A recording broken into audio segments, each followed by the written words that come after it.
बहुजनांच्या हिता सुखाचे भार वाहिले शिरी, ऋण तयांचे राहतील 9 कोटी जनतेवरी. 1956 साली 6 डिसेंबर दिनी महापरिनिर्वाण झाले राहिला आठवणी.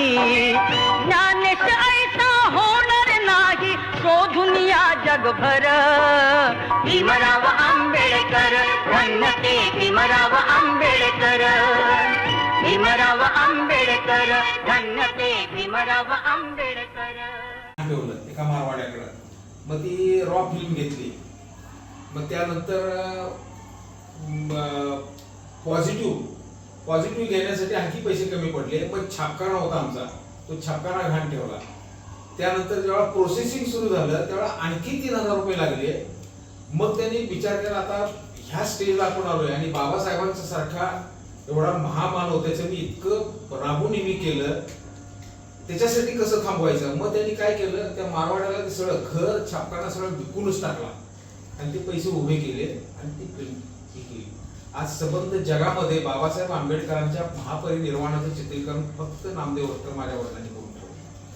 बरं, त्याच्यात त्यांनी म्हणजे आपल्याला खूप मोठं रिवॉर्ड मिळावं किंवा गव्हर्नमेंटने आपल्याला खूप मोठा काही अपेक्षा नव्हती. इव्हन ते आम्हाला सुद्धा सांगायचे, मला हे पुढच्या तरुण पिढीला की बाबासाहेब आंबेडकर काय होते. बाबासाहेब आंबेडकर हे ज्यावेळेला महापरिनिर्वाण झालं त्यांचं, त्यावेळेला इतकी लोक जमली की माझ्या वडिलांनी शूटिंग जे केलेलं आहे, आता ते बाबासाहेब आंबेडकरांचं महाराष्ट्र शासनाने ती पुस्तकं प्रकाशित केली मोठी.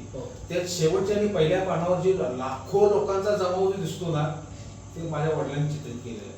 गव्हर्नमेंट कडे सुद्धा ती चित्र नव्हती ती आमच्या फिल्म मध्ये. बाबासाहेब आंबेडकरांचं अगदी शेवटचं चंदनी लाकूड त्यांच्या तोंडावर ठेवीपर्यंत आणि बाबासाहेबांना आंबेडकरांचे चिरंजीव यशवंतराव बाबा करून त्यांच्या छातीवर असे पडले, ते चित्रीकरण फक्त तुम्हाला त्या फिल्म मध्ये दिसेल. आज जे तुम्ही आमच्या पिंपळे परिवाराच्या घरी आलात त्यामुळे आम्ही पिंपळे परिवाराकडून शतशः आभार मानतो. आणि शेवटपर्यंत आमच्या सासरेने म्हणजे ते फिल्म शूटिंग केलं. ती फिल्म घेण्यासाठी पैसे कमी पडले म्हणून अगोदर त्यांनी स्वतःचं घर घाण ठेवलं मारवाड्याकडे. मग फायनल प्रिंट फिल्म असते, ती फिल्म घेण्यासाठी पुन्हा त्यांनी आपला छापखानाही घाण ठेवला आणि नंतर रश प्रिंट्स आणि फायनल प्रिंट काढण्यासाठी परत 3000 रुपये प्रोसेसिंगसाठी लागणार म्हटल्यानंतर आता दुसरा सोर्सच नव्हता. एक केदार शर्मा म्हणून आहे, त्यांना ते भेटले तर ते काय पटकन बोलले, अरे वो तो अच्युतों का लीडर है, हमें उसका क्या पड़ा है. आणि त्यांना वडिलांना आमच्या हाकलून काढलं. मग त्यांच्या पुढे दुसरा पर्याय नव्हता. मग त्यांनी काय केलं तर आपलं घर छापखाना दादर सारख्या ठिकाणी आमचं घर होतं, छापखाना चालू छापखाना, क्षणाचाही विचार न करता सरळ त्या मारवाड्याला लिखूनच टाकले. आणि मग ते 3000 रुपये आणले. आता त्यावेळेचे 3000 म्हणजे आजचे 30 लाख.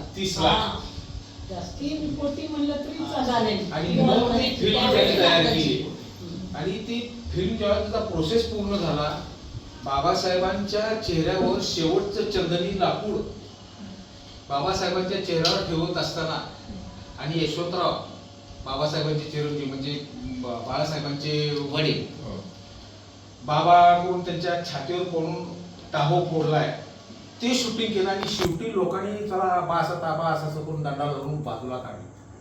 आणि मग ती फिल्म घेऊन ते ज्यावेळेला वाळूत बसले आणि ती धडधडती चित्र बघितली, त्यावेळेला त्यांच्या लक्षात आलं मला रडायला पाहिजे, माझा गुरु गेला. आणि तिथं मग ते आपले हात तोंड असं वाळूत आपटून बाबा करून वडील आमचे रडले. आज म्हणजे 1982 ला वडील गेले माझे. ज्यावेळी ते आठवण येते त्यावेळी आमच्याशी बोलताना वडिलांच्या डोळ्यातनं जे पाणी असं ओघळायचं की माझा गुरु ते जिवंत असताना माझी त्यांची भेट झाली नाही, जी भेट झाली देवाने अशी घडवली शेवटी. आणि माझ्या हातनं हे घडवलं कदाचित बाबांचीच इच्छा होती असं ते म्हणायचं. ते रडणं बघून आम्ही रडायचो. आम्हाला म्हणजे खरोखर अभिमान वाटतो आमच्या वडिलांचा की आता अनवधानात त्यांच्या हातनं घडलं, पण आज ती लिजंड झाले, इतिहास झाला तो इतिहास. इतिहास जमा झाला ते हा. इतिहास झाला तो की जे पिढ्यान आजपर्यंत पिढ्या चालत राहिला. संबंध जगात कुणीही केलं नाही ते आमच्या वडिलांनी केलं. खरंय. कुठेही तुम्ही बघा, कुठेही फिल्म मध्ये तुम्हाला कुठेही दिसणार नाही. आता बाबासाहेब आंबेडकरचं शासनानं की नाही जी पुस्तकं मोठी मोठी तयार केली, बाबासाहेब आंबेडकर, समुद्र बाबासाहेब वगैरे, पाठीमागच्या बलपृष्ठावरची चित्र दिसतात. म्हणजे बाबासाहेबांचा असं चिता अशी आणि शेजारी असे लाखो माणसांचा असा जमाव दिसतो. ते आमच्या वडिलांच्या त्या चित्रपटातलं महापरिनिर्वाण मधलं हे सगळं. आणि कधीही आमच्या वडिलांनी कशाची अपेक्षा केली नाही किंवा बाबासाहेबांचं मी आता हे चिर स्मरण मी करून ठेवलं, मला कुठेतरी गव्हर्नमेंटला किंवा गव्हर्नमेंट ऑफ इंडियानं एक रिवॉर्ड द्यावं किंवा काही नाही. आम्हाला सांगताना ते सांगायचं, हे जे मी केलंय हे पुढच्या पिढीला एक दंत कथा किंवा लिजंड म्हणून असं, ही भावना आहे म्हणाली माझी. मला कुणी बाबा मोठं म्हणावं किंवा काय करावं असं कधी त्याने अपेक्षा केली नाही. आणि बाबासाहेब आंबेडकरांचं अस्पृश्यता निवारणाचं जे काम आहे ते काम तुम्हाला सांगतो मी. आता त्या आमच्या त्या पुस्तकामध्ये काही फोटो मी टाकलेले आहेत बघा.